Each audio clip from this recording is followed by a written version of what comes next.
Hi ಎಲ್ರಿಗೂ ನಮಸ್ಕಾರ. ಬನ್ನಿ ನಿನಗಾಗಿ ಸಂಚಿಕೆ ಏನಾಗುತ್ತೋ ಅಂತ ನೋಡ್ಕೊಂಬರೋಣ. ಸಂಚಿಕೆ ಶುರುವಿನಲ್ಲಿ ರಾಣನ್ಗೆ ಒಂದು ಕಾಲ್ ಬಂದಿರುತ್ತೆ. ಆಗ ಹೇಳ್ತಾನೆ, ಸರ್ ಒಂದು ವಾರ ಟೈಮ್ ಕೊಡಿ, ನಿಮ್ಮ ಹಣನ ಹೇಗಾದರೂ ಅಡ್ಜಸ್ಟ್ ಮಾಡ್ತೀನಿ. ಅಂಗಡಿಯಲ್ಲಿ ಬಂದು ಈ ರೀತಿ ಗಲಾಟೆ ಎಲ್ಲ ಮಾಡೋಕ್ಕೆ ಹೋಗಬೇಡಿ. ಇದೇ last chance sir, please. Okay fine, thank you ಅಂತ ಹೇಳಿ ಫೋನ್ ಕಟ್ ಮಾಡಬೇಕಾದ್ರೆ ಜೀವ ಅಲ್ಲಿಗೆ ಬರ್ತಾನೆ.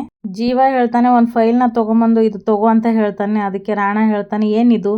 ಅದಕ್ಕೆ ಜೀವ ಹೇಳ್ತಾನೆ, ನಾಳೆಯಿಂದ ಶ್ರೀವಾರಿ ಜ್ಯುವೆಲರ್ಸ್ಗೆ MD ಆಗೋದು ರಾಣಾ ಜಗದೀಶ್ ಚಂದ್ರ. ಎಲ್ಲ ಬೋರ್ಡ್ ಮೆಂಬರ್ಸ್ನ ಕನ್ವಿನ್ಸ್ ಮಾಡಿ ನಿನ್ನನ್ನು MD ಆಗಿ ಅಪಾಯಿಂಟ್ಮೆಂಟ್ ಮಾಡಿದ್ದೀನಿ. ರಾಣ ಹೇಳ್ತಾನೆ, ಬ್ರೋ ನನಗೀಗಲೇ ತಲೆ ಕೆಟ್ಟು ಹೋಗಿದೆ, ಸುಮ್ಮನೆ ಬಂದು ಜೋಕ್ನ ಮಾಡಿ ಇನ್ಸಲ್ಟ್ ಮಾಡಬೇಡ ನೀನು ನನ್ನನ್ನು. ಆಗ ಜೀವ ಹೇಳ್ತಾನೆ, ರಾಣ ಮೊದಲು ಈ ಡಾಕ್ಯುಮೆಂಟ್ಸ್ನ ನೋಡು. ಡಾಕ್ಯುಮೆಂಟ್ಸ್ ನೋಡ್ತಿದ್ದಂಗೆ ರಾಣ ಬ್ರೋ ಅಂತ ಹೇಳ್ತಾನೆ. ಅದಕ್ಕೆ ಜೀವ ಹೇಳ್ತಾನೆ, ರಾಣ ನೀನು ನನ್ನ ತಮ್ಮ ಕಣೋ, ಬಿಟ್ಬಿಡ್ತೀನ ನಿನ್ನನ್ನು CEO ಪೋಸ್ಟಿಂದ ಕೆಳಗಿಳಿಸಿ ನಾನು ಆ ಜಾಗಕ್ಕೆ ಕೂತ್ಕೊಂಡಿದ್ದು ನಿನಗೆ ಅವಮಾನ ಮಾಡಬೇಕು ಅಂತಲ್ಲ ರಾಣ. ನಮ್ಮ ಕಾಂಪಿಟೇಟರ್ಸ್ನಿಂದ ನಮ್ಮ ಕಂಪ್ನಿಗೆ ತುಂಬ ದೊಡ್ಡ ಥ್ರೆಡ್ ಇತ್ತು. ಅವರ ಎಕ್ಲಿಸ್ಟಲ್ಲಿ ನೀನು ಇದ್ದೆ. ಅವರಿಂದ ಕಂಪ್ನಿನ ಕಾಪಾಡ್ಕೋಬೇಕಾಗಿತ್ತು. ನಿನ್ನ ಪ್ರಾಣನೂ ಕಾಪಾಡ್ಕೋಬೇಕಂತಲೇ ನಾನು ಆ ರಿಸ್ಕ್ ತೊಗೊಂಡಿದ್ದು.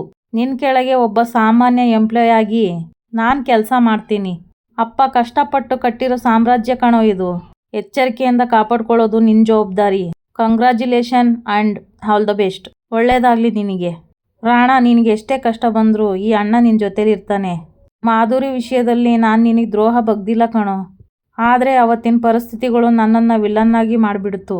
ನಿನ್ನನ್ನು ಅಮ್ಮನ್ನು ನನ್ನಿಂದ ದೂರ ಮಾಡಿಬಿಡ್ತು. ನೋಡು, ನನ್ನ ಮಗಳು ಕೃಷ್ಣನ ಮೇಲೆ ಆಣೆ, ನಾನು ಯಾರಿಗೂ ಮೋಸ ಮಾಡಿಲ್ಲ ರಾಣ. ಮಾಡದೇ ಇರೋ ತಪ್ಪಿಗೆ ವರ್ಷಗಟ್ಟಲೆ ಶಿಕ್ಷೆ ಅನುಭವಿಸಿದ್ದೀನಿ. ಇನ್ಮೇಲಾದರೂ ಸ್ವಲ್ಪ ನೆಮ್ಮದಿ ಸಿಗ್ಬೋದು ಅಂತ ಆಸೆ ಪಡ್ತಾ ಇದ್ದೀನಿ ಅಷ್ಟೇ. ಅಪ್ಪ ಕನ್ಸ್ಕಂಡ ಈ ಕುಟುಂಬ ಯಾವತ್ತಿಗೂ ಹೊಡಿಬಾರ್ದು. ಇನ್ಮೇಲಾದರೂ ನಿನ್ನ ಜವಾಬ್ದಾರಿ. ಈ ಜನ್ಮಕ್ಕೆ ಅಮ್ಮ ನನ್ನನ್ನು ಕ್ಷಮಿಸಲ್ಲ, ಹತ್ರಕ್ಕೂ ಸೇರಿಸಲ್ಲ. ನೀನು ಅವರಿಗೆ ನೆಚ್ಚಿನ ಮಗ. ಕಡೆ ಪಕ್ಷ ನೀನಾದರೂ ಅವ್ರನ್ನ ಚೆನ್ನಾಗಿ ನೋಡ್ಕೋ.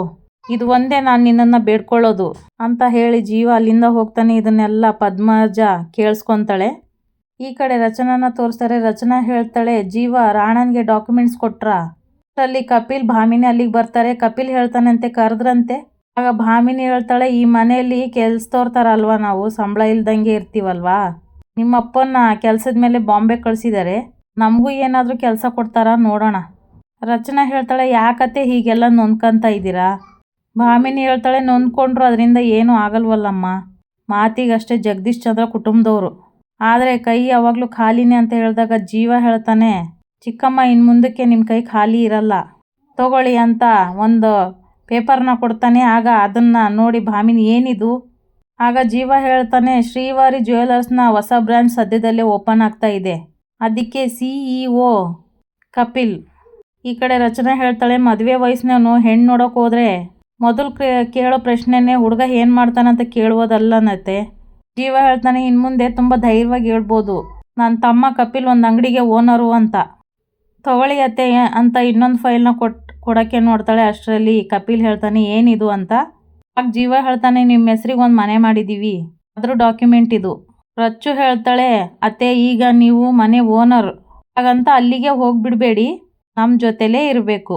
ಭಾಮಿನಿ ಎಮೋಷ್ನಲ್ನಿಂದ ರಚನಾ, ಸಂಜೀವ ಎಷ್ಟೆಷ್ಟು ಸಂದರ್ಭದಲ್ಲಿ ನಾನು ನಿಮ್ಮನ್ನು ಕೇವಲವಾಗಿ ಮಾತಾಡಿದ್ದೀನಿ, ಬೈದಿದ್ದೀನಿ, ಆದರೂ ನನ್ನ ಮೇಲಾಗಲಿ ನನ್ನ ಮಗನ ಮೇಲಾಗಲಿ ನಿಮ್ಮಿಬ್ಬರಿಗೂ ಸ್ವಲ್ಪನೇ ಕೋಪನೇ ಇಲ್ವಲ್ಲ ಅಂತ ಹೇಳಿದಾಗ ಜೀವ ಹೇಳ್ತಾನೆ, ಚಿಕ್ಕಮ್ಮ ನೀವು ನಮ್ಮೋರು, ಇವನು ನನ್ನ ತಮ್ಮ. ಪ್ರತಿಯೊಬ್ಬ ಹೆಣ್ಮಗಳಿಗೆ ಇರುವ ಸಹಜವಾದ ಆಸೆ ನಿಮಗೂ ಇತ್ತು ಅತ್ತೆ.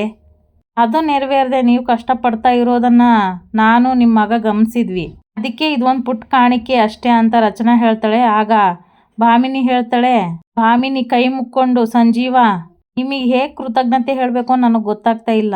ನೀವಿಬ್ರು ಚಿಕ್ಕವ್ರು ಆಗದೆ ಹೋಗಿದ್ರೆ ನಿಮ್ಮ ಕಾಲಿಗೆ ಬಿದ್ದುಬಿಡ್ತಾ ಇದ್ದೆ ಅಂತ ಹೇಳ್ತಾಳೆ. ಆಗ ರಚನಾ ಹೇಳ್ತಾಳೆ, ಮತ್ತೆ ನೀವು ದೊಡ್ಡವರು, ಹೀಗೆಲ್ಲ ಮಾತಾಡಿ ನಮ್ಮ ಮನಸ್ಸಿಗೆ ಬೇಜಾರು ಮಾಡಬಾರ್ದು. ಆಗ ಕಪಿಲ್ ಹೇಳ್ತಾನೆ, ಅತಿಗೆ ನನ್ನ ಕೆಟ್ಟ ಚಟಗಳಿಂದ ನಿಮ್ಮನ್ನು ಸಾಕಷ್ಟು ಸಾರಿ ಅವಮಾನ ಮಾಡಿದ್ದೀನಿ, ಆದರೂ ನೀವು ನನ್ನನ್ನು ತಾಯಿ ಸ್ಥಾನದಲ್ಲಿ ನಿಂತ್ಕೊಂಡು ನೋಡ್ಕೊಂಡ್ರಿ, ಥ್ಯಾಂಕ್ಸ್ ಅತಿಗೆ ಅಂತ ಹೇಳಿ ಸಂಜೀವಣ್ಣ ಅಂತ ಹೇಳಿ ಅವನ್ನ ಹಗ್ ಮಾಡ್ತಾನೆ. ಈ ಕಡೆ ಪದ್ಮಜ ಇರೋ ಕೋಣೆಗೆ ಜೀವ ಬರ್ತಾನೆ. ಪದ್ಮಜ ಮಲಗಿರೋ ಥರ ಮಲಗಿರ್ತಾಳೆ.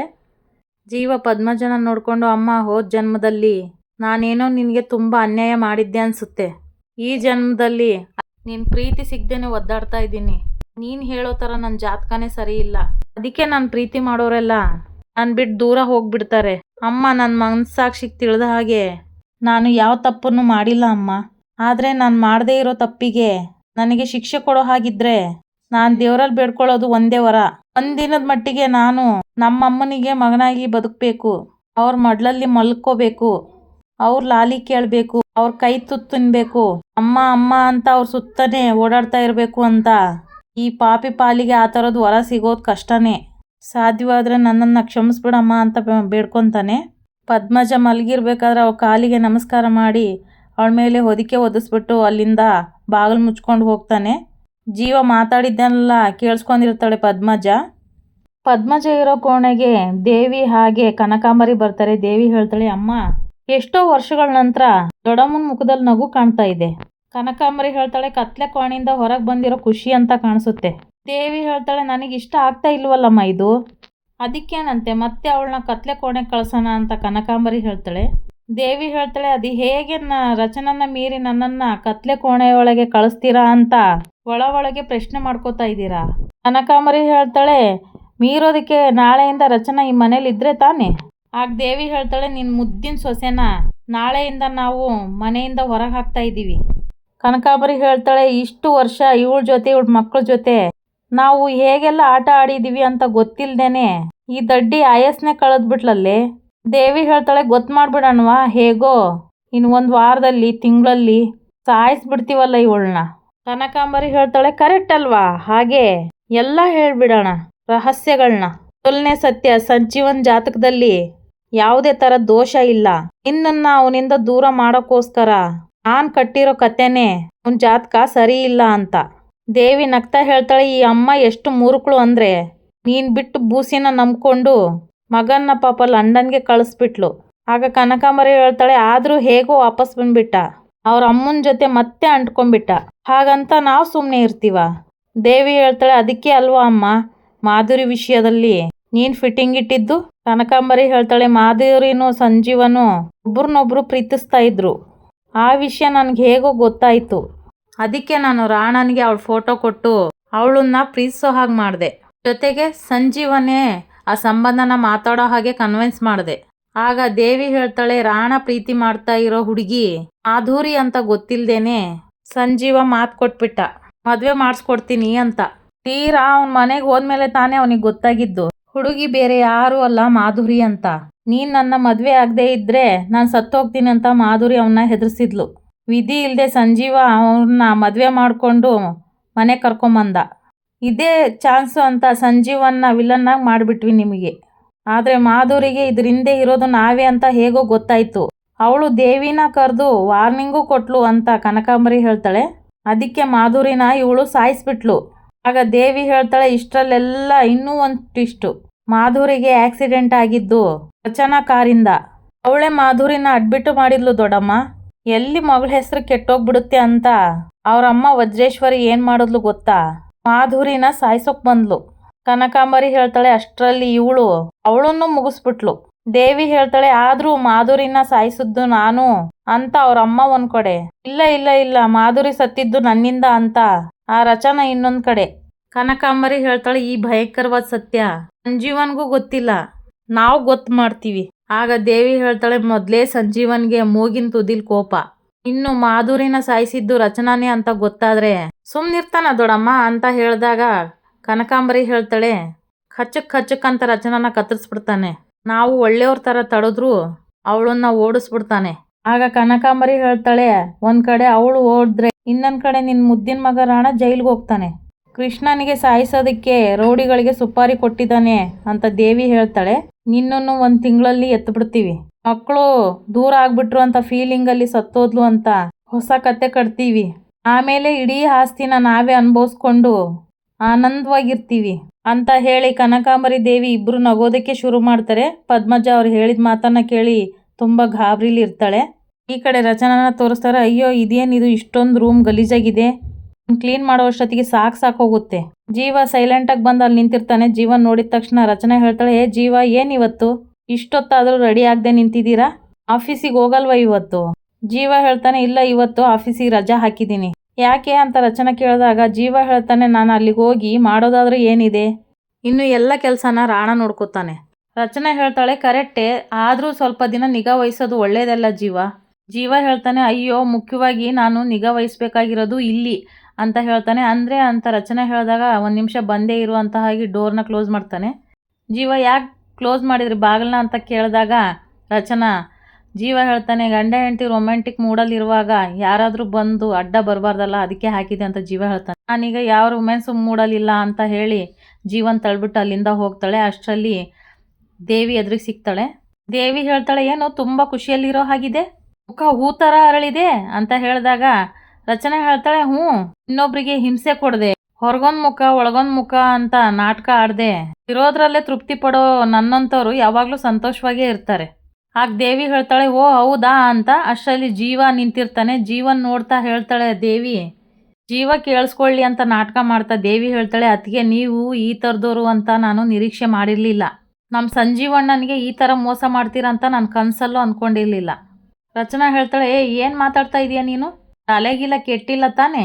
ದೇವಿ ಹೇಳ್ತಾಳೆ, ಮಾಡಿ ಪಾಪದ ಬಗ್ಗೆ ಸ್ವಲ್ಪನೂ ಪಶ್ಚಾತ್ತಾಪ ಇಲ್ವೇನೋ ಅತ್ತಿಗೆ ನಿನಗೆ. ರಚನಾ ಹೇಳ್ತಾಳೆ, ಪಶ್ಚಾತ್ತಾಪ ಪಡುವಂಥದ್ದು ನಾನೇನು ಮಾಡಿದ್ದೀನಿ. ದೇವಿ ಹೇಳ್ತಾಳೆ, ನಮ್ಮ ಮಾಧುರಿನ ಅನ್ಯಾಯವಾಗಿ ಸಾಯಿಸ್ಬಿಟ್ರಲ್ಲ ಅತ್ತಿಗೆ ನೀವು, ಅದನ್ನು ಎಲ್ಲರಿಂದ ಮುಚ್ಚಿಟ್ಟು ನಮ್ಮ ಅಣ್ಣನ ಮದುವೆಯಾಗಿ ಅವನಿಗೆ ಹೆಂಡ್ತಿಯಾಗಿ ಬರ್ತೀರಾ ಅಂದರೆ ನೀವು ಸಾಮಾನ್ಯದವರಲ್ಲ, ಕ್ರಿಮಿನಲ್ ನೀವು. ಜೀವ ಕೋಪದಲ್ಲಿ ಬಂದು ಹೇಳ್ತಾನೆ, ಏನು ಹೇಳ್ದೆ ನೀನಿವಾಗ. ದೇವಿ ಅಣ್ಣ ಅದು ಅದು ಅಂತ ಹೇಳ್ತಾ ಇರಬೇಕಾದ್ರೆ ಜೀವ ಹೇಳ್ತಾನೆ, ಏನು ಅದು ಇದು ತಗದ್ ಬಿಟ್ಟ ಅಂದರೆ ಅಂತ ಹೇಳ್ತಿದ್ದಾಗ ರಚನಾ ಜೀವ ಅಂತ ಚೀರ್ತಾಳೆ. ಆಗ ಮನೆಯವರೆಲ್ಲರೂ ಅಲ್ಲಿಗೆ ಬರ್ತಾರೆ. ತಂಗಿ ಅಂತ ನಿನ್ನನ್ನು ಬಿಡ್ತಾ ಇದ್ದೀನಿ, ಇನ್ನೊಂದ್ಸರಿ ಇವಳ ಬಗ್ಗೆ ಕೆಟ್ಟದಾಗ ಮಾತಾಡಿದರೆ ಪರಿಣಾಮ ತುಂಬ ಭಯಂಕರವಾಗಿರುತ್ತೆ. ಕನಕಾಂಬರಿ ಹೇಳ್ತಾಳೆ, ಸಂಜೀವ ಏನಕ್ಕೆ ಇಷ್ಟೊಂದು ಕೋಪ ಮಾಡ್ಕೋತಾ ಇದೀಯಾ, ಅಂತ ತಪ್ಪು ದೇವಿ ಏನು ಮಾಡಿದ್ಲು. ಜೀವ ಹೇಳ್ತಾನೆ, ನನ್ನ ಮಾಧುರಿನ ಸಾಯಿಸಿದ್ದು ರಚನಾ ಅಂತ ಸುಳ್ಳು ಆರೋಪ ಮಾಡ್ತಾ ಇದ್ದಾಳೆ ಇವಳು. ಇವಳಿಗೆ ನನ್ನ ಹೆಂಡತಿ ಬಗ್ಗೆ ಏನು ಗೊತ್ತಿದೆ. ಚದುರು ಹೋಗಿದ್ದು ನನ್ನ ಜೀವನಕ್ಕೆ ಒಂದು ಅರ್ಥ ಕೊಟ್ಟಿದ್ದು ನನ್ನ ರಚನಾ. ತಾಯಿ ಪ್ರೀತಿಗೋಸ್ಕರ ಅಮೃಸ್ತಾ ಇದ್ದದ್ದು ನನ್ನ ಮಗಳಿಗೆ ದೇವ್ರು ಕೊಟ್ಟಿರೋ ತಾಯಿ ಇವಳು. ಸಿನಿಮಾದಲ್ಲಿ ಸೂಪರ್ ಸ್ಟಾರ್ ಆಗಿ ಕೋಟ್ಯಾಧಿಪತಿಗಳ ಮನೆಯಲ್ಲಿ ಸುಖದ ಸುಪ್ಪತ್ತಿಗೆಯಲ್ಲಿ ಜೀವನ ಮಾಡ್ತಾ ಇದ್ರು. ನನಗೋಸ್ಕರ, ನನ್ನ ಮಗಳಿಗೋಸ್ಕರ ಚಿತ್ರಾನ್ನ ಮಾರೋನು ಇವನ್ ಕಟ್ಕೊಂಡ್ರೆ ನನ್ನ ಭವಿಷ್ಯ ಏನಾಗುತ್ತೆ ಅಂತ ಯೋಚನೆನೂ ಮಾಡಿದೆ. ತನ್ನ ಸರ್ವಸ್ವನೇ ತ್ಯಾಗ ಮಾಡ್ದೋಳು ಇವಳು.